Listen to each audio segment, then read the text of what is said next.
નમસ્કાર, હું છું ગોપાલ કૃષ્ણ ભરાડ. મેં મહિનાઓ સુધી એટલો બધો ખોરાક ખાધો કે હું ચાલી શકતો નથી. કેવો અજનબી લાગે.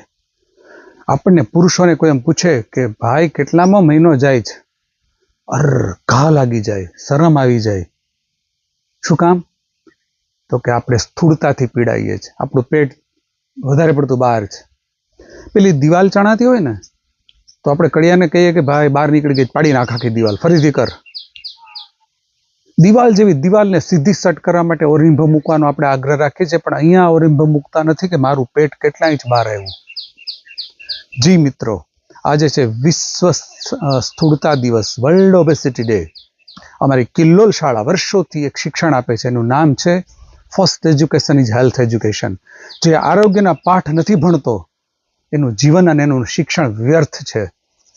તો મિત્રો, સ્થૂળતા જ્યારે વધે છે, ગુજરાતના 42 લાખ મહિલાઓ, 38 લાખ પુરુષો અને 8 લાખ શાળાના વિદ્યાર્થીઓ ઓબેસિટીથી પીડાય છે. એના ગંભીર પરિણામો શું આવી શકે છે?